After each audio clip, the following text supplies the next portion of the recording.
नमस्ते, मेरा नाम मनीष कुमार हुआ।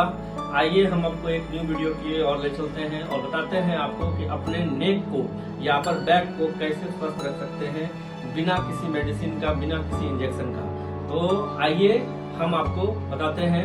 देखिए होता क्या है कि जो नेक का जो मसल्स है, हमेशा जैसे कोई काम कर रहा है, ऑफिशियल वर्क कर रहा है, 8 घंटा 6 घंटा का कंटिन्यू सिटिंग जॉब है, या फिर स्टूडेंट है तो कंटिन्यू लाइब्रेरी में या फिर कंटिन्यू सिटिंग होकर के आप इस तरह से पढ़ रहे हैं, लिख रहे हैं, या फिर कंप्यूटर को चला रहे हैं, या फिर आप किसी और प्रोफेशन में भी हैं, तो आपका जो मसल्स है ये अपर बैक का, वो हमेशा काइकोसिस पे रहता है, यानी कि एक्स्ट्रा वो स्ट्रेच रहता है इस तरह से। तो उसको रिलैक्स करने के लिए आपको कुछ 2-3 एक्सरसाइज है, इसको करने से आपको कंप्लीट काफी आराम मिलेगा। कोई पेन, कोई झंझनाहट, सुनापन, हाथ में नमनेस जो आता है ये वो नहीं आएगा। बताते हैं 2-3 एक्सरसाइज जिससे कि कंप्लीट आपका नेक पेन ठीक रहेगा।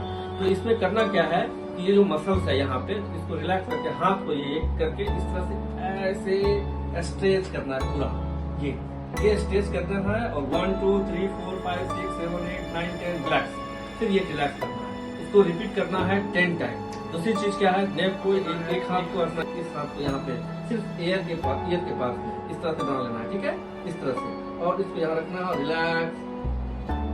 ये स्ट्रेचिंग हो गया, काफी आराम मिलेगा इससे, ये दर्द छूमंतर हो जाएगा इससे। दूसरी चीज क्या है, इसको रोटेट करना है इस तरह से, इस चीन को ले जाना है शोल्डर तक, ये यहाँ तक पूरा स्ट्रेच करना है। किसी को क्या होता है कि नेक लॉक हो जाता है, आपका मूवमेंट करेगा ही नहीं यहाँ तक, और ये भी नहीं जाता है, ये इस तरह से इसको स्ट्रेच करना है। दूसरी चीज क्या है, आपको 8 बनाना है नोज से, ये नाक है उससे आपको 8 लिखना है दीवार पे। देखिए हम क्या लिख रहे हैं,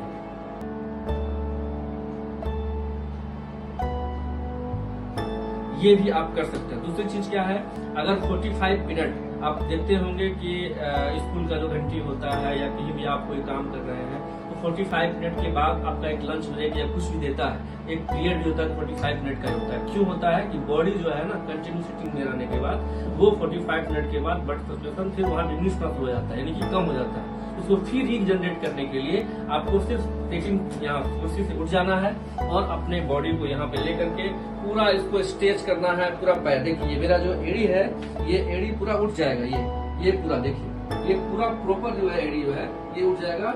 ये आपको इस पे रहना है, इस तरह से करना है, 2-3 बार आप कर सकते हैं। अगर जो स्पेस है जहाँ पे आप काम कर रहे हैं, बैठे हुए हैं, तो वहाँ पे आप चल सकते हैं इस तरह से 2 बार 3 बार, इस तरह से 2 बार 3 बार, इस तरह से चल के फिर आप आकर के बैठ सकते हैं। तो ये आपके लिए काफी आरामदायक रहेगी और भाग दौड़ भरी जिंदगी में आप अपने दर्द से निजात पा लीजिएगा। अगर उसके बाद भी अगर आपको कोई परेशानी होती है, परेशानी या दर्द से परेशान है, तो आइए हमसे मिलिए। हमारा सेंटर है श्री बालाजी फिजियोथेरेपी क्लिनिक, क्या प्रॉब्लम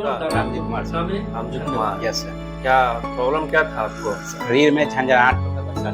पेट में झंझनाहट होता Yes, मतलब sir. पूरा पैर से नीचे तक जाता यस था? सर, तो दोनों पैर में आता था या सिर्फ एक पैर में आता था? दोनों पैर में आता था। दोनों पैर में। यस सर, तो कब से था ये परेशानी? 6-7 साल से। 6-7 साल से था। यस इनको 6-7 साल से ये परेशानी थी और इन्होंने बहुत सारे डॉक्टर्स से मिले, इंजेक्शन लिया, दवा खाया, इन्होंने इनको नहीं बताया कि फिजियोथेरेपी करवाइए, जिससे कि ये बिना दवा बिना इंजेक्शन का ठीक होता है।